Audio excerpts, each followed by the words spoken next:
All right, welcome back, everyone. So today we're going to be doing a deep dive on something a lot of us are probably thinking about, especially as we, get a little older, osteoarthritis. Mm, And I know you sent over that excerpt. Understanding osteoarthritis, causes, symptoms, and treatment. that's right. So we're going to try to go a little deeper than the basics today. Get into some of the things you might not see in those pamphlets they give you at the doctor's office. Absolutely. It's important to go beyond just, the surface level, really understand what's going on. Yeah, for sure. So I guess my first question to you is, when you first really started digging into this whole world of osteoarthritis, what was the thing that surprised you the most? It's funny because most people, when they think about osteoarthritis, they think, oh, that's just wear and tear. That's what happens when you get older. And while age is definitely a factor, Right. it's not the whole story. The thing that really surprised me was just how complex the causes are. You've got age, you've got genetics, past injuries even play a role. And the way those all interact it's fascinating. So it's not as simple as just like our bodies wearing out over time. Exactly. It's way more nuanced than that. Interesting. Okay. Well, let's break that down a little bit. We know that cartilage is a big player here. It's that cushion in our joints. But what is it about cartilage that makes it so important for movement? And then how does that change when osteoarthritis sets in? So cartilage is pretty amazing stuff. It's not just about cushioning the bones. It's actually about allowing them to move smoothly without friction. Imagine think of a bowling alley. Okay.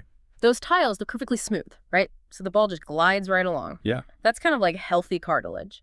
But with osteoarthritis, what happens is that smooth surface starts to break down. It's like those tiles get all chipped and cracked, and suddenly there's friction. Oh, I see. And that friction, that's what leads to the inflammation, the pain, and all the other symptoms we associate with osteoarthritis. So I guess when we talk about symptoms, it's not just like a little ache here and there, is it?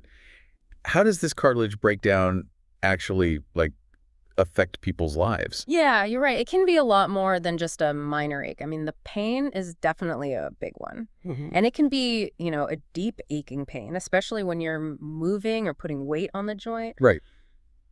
But then you've also got stiffness, which is often worse after you've been resting for a while. Like first thing in the morning. Oh, yeah. You ever notice that? Things just feel a little creakier, a little harder to move. Totally. That's because the fluid in your joints hasn't had a chance to circulate overnight. Okay. So that damaged cartilage, it's even more stiff and resistant to movement. So you're telling me my morning stiffness is less about needing another cup of coffee and more about my joints needing a jump start. Pretty much. Wow. Yeah. And then as the cartilage continues to break down, you start to lose range of motion. Okay. So simple things like reaching for something on a high shelf or even buttoning your shirt, those can become really difficult.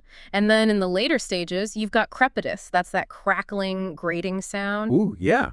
I've heard that. It's literally the sound of bone rubbing on bone. Not pleasant. Oof. That does not sound pleasant. Ah, Okay, so we've kind of painted a pretty, maybe a little bit of a grim picture of the symptoms here. yeah.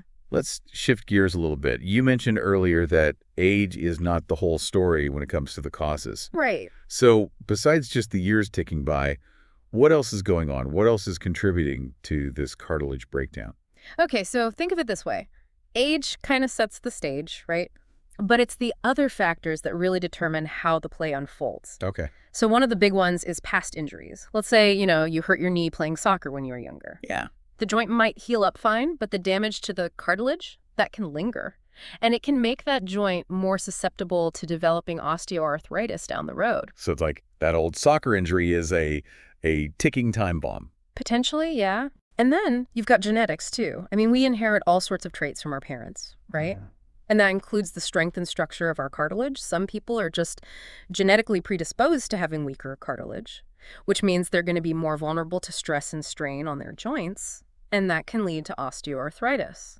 So it sounds like it's not just about wear and tear over time. It's really about this combination of age, past injuries, and genetics. And it's different for every person. Exactly. It's this unique recipe that comes together in each individual.